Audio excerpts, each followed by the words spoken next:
Jason Fitz is here from Spain and Fitz. You can hear him tonight right here on 97.3 ESPN. Of course, the NFL season kicks off tomorrow with the Hall of Fame game. The NBA offseason has been wild. The remade Eastern Conference, where does that put the Sixers, who still have Ben Simmons on their roster? We'll get into that and so much more. Jason Fitz is here, and he joins me right now here on the Sports Bash Live on 97.3 ESPN. Jay Fitz, what's going on, man?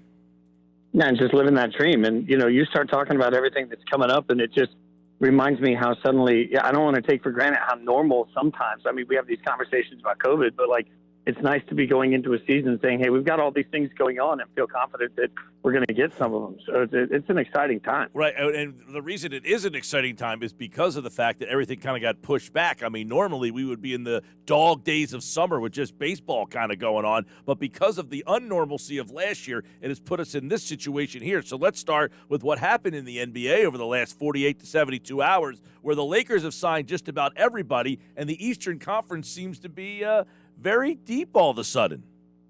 Yeah, and, the interesting thing, by the way, I think the NBA should take a strong look, and I think a lot of us think they should take a strong look at looking at this calendar permanently, because it's a win for everybody, the amount of coverage we can give this stuff. But I look at the Lakers, and it just feels to me like what we're doing right now is giving a ton of benefit of the doubt to a lot of pieces that are older and a lot of pieces we've seen have some success, and now we presume that they're going to put them all together. My only beef is this, if we look at the Lakers roster construction, you can look at it all day and say, okay, as long as they're healthy. But wasn't that always the argument?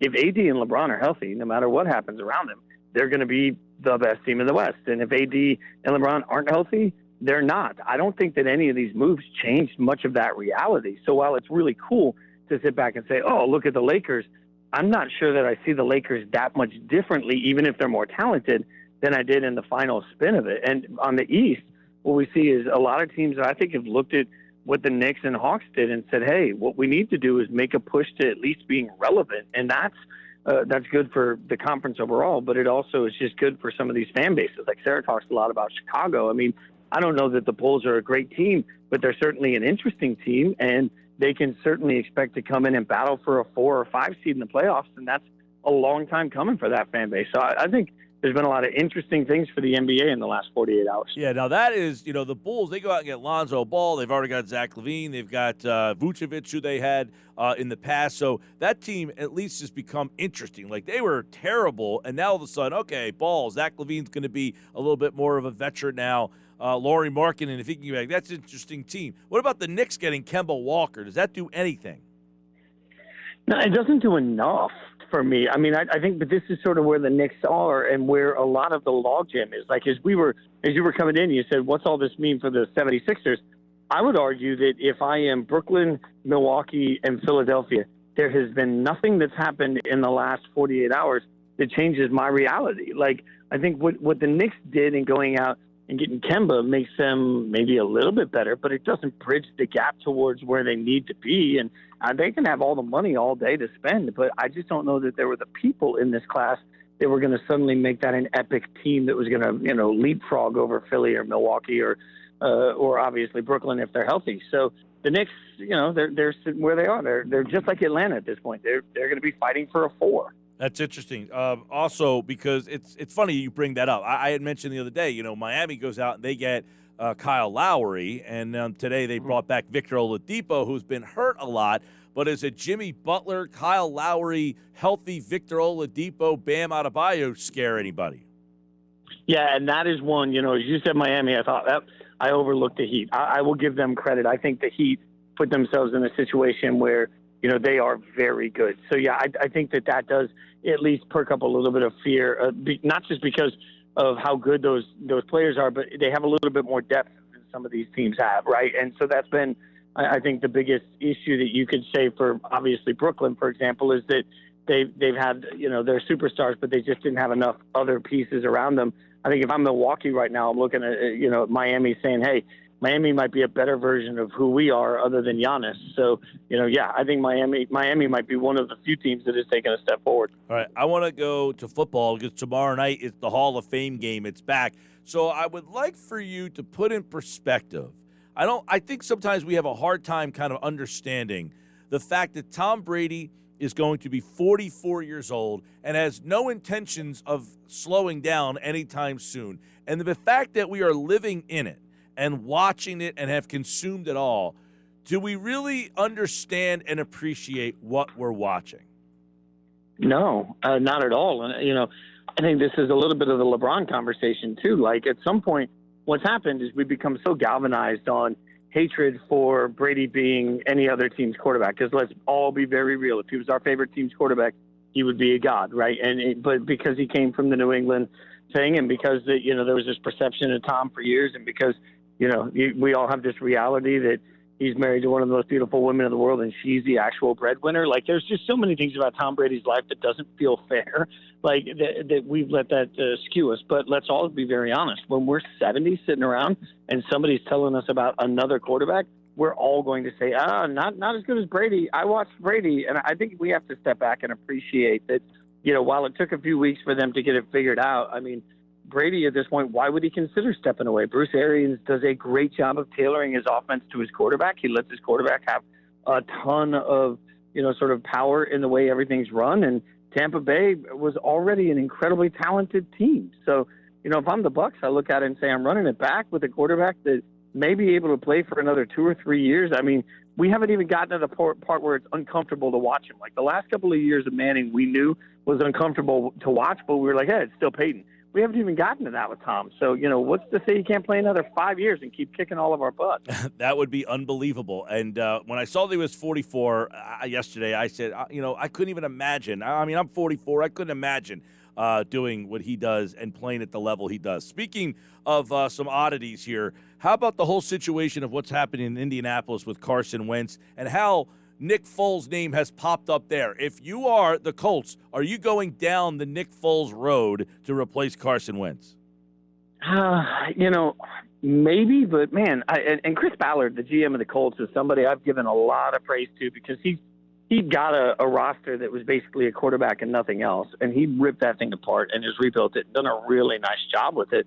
The problem is, how did they not see this coming? Like, the one thing that was going to be predictable for Carson Wentz is that there would be an injury at some point. So for a GM to go all in on Carson, reinventing and refining himself, I'm okay with that. But you better have a backup plan. And the fact that they went that far in, now they're pot committed. So, the nice thing about Foles, frankly, is that they bring in somebody that obviously knows the offense, obviously would know how to handle this relationship. And, Sarah Spain smartly pointed out to me when we were talking about it, like, there really isn't any proof of concept that there's a problem between Carson Wentz and Nick Foles. The two of them seem to have gotten along, and, they both understand their roles in it. So maybe it's a perfect situation in that sense, but they're going to have to overpay. And at what point is there accountability to the GM for putting them in the situation where now they have to do the one thing we all would have predicted, which is get a backup quarterback, and they're going to have to pay a premium for Nick Foles? Like, that would not make me happy as an organization.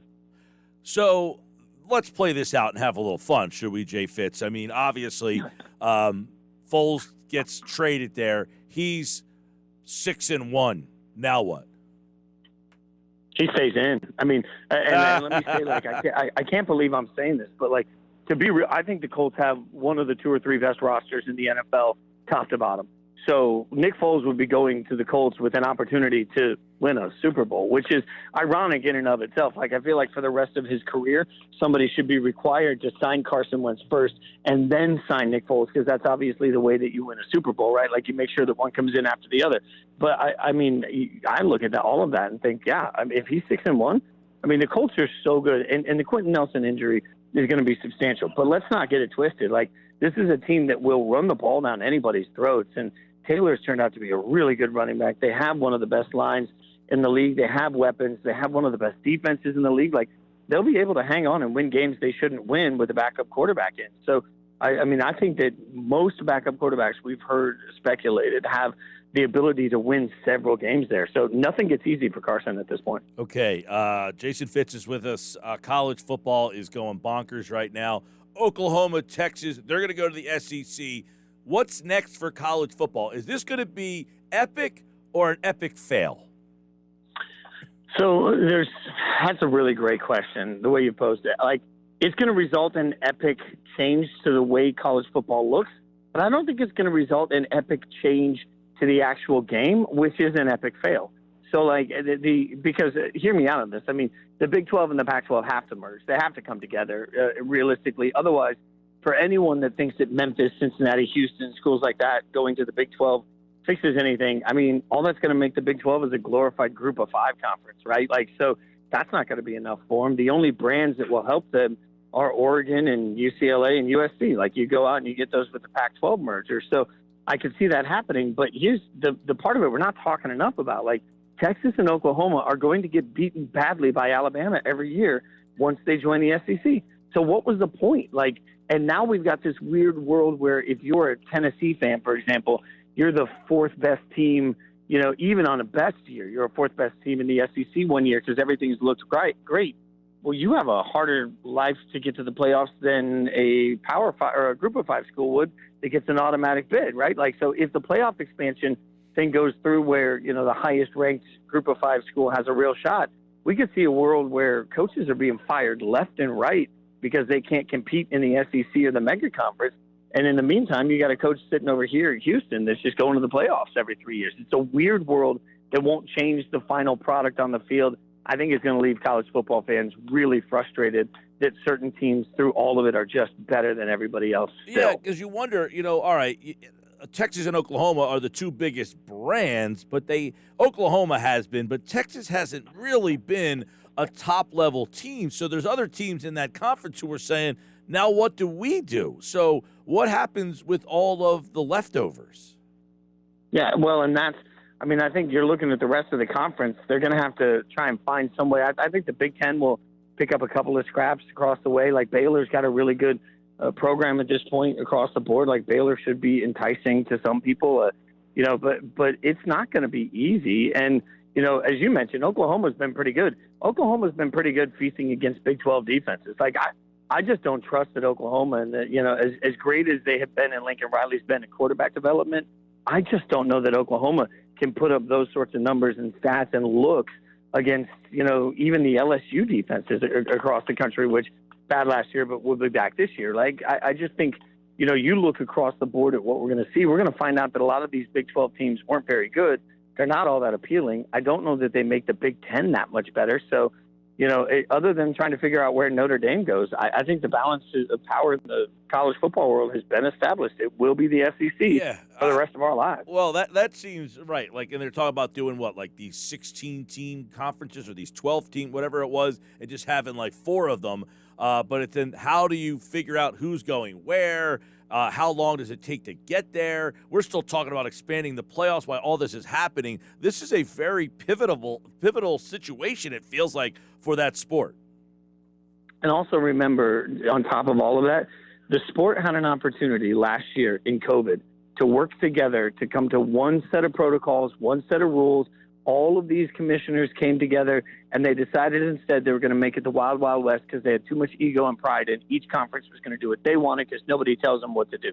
Now we think that all these conferences are going to come together and kumbaya and swallow their pride. I can't buy that. So I don't even trust the college football conferences to work together in a way that aligns them in a smart way either. So too much pride involved in all of it. Yeah, and as you mentioned, how attractive is, hey, TCU, do you want to come play with us? Or, you know, some of these Texas Techs of the world, does the ACC or the Pac-12 really feel like that's a great fit? I mean, it seems that if you are located in Texas or Oklahoma or in that region, you might be SOL when it comes to finding a new home. Now, some of the other, you know, West Virginia, they could probably say, hey, Big Ten, are you interested in us? ACC, are you interested in us? But those middle teams, man, I don't know what happens there. And I think this is going to be something to definitely keep an eye on. But what about the possibility of, like, Clemson and Florida State, them getting out of the ACC and saying, you know what, we want to go to the SEC?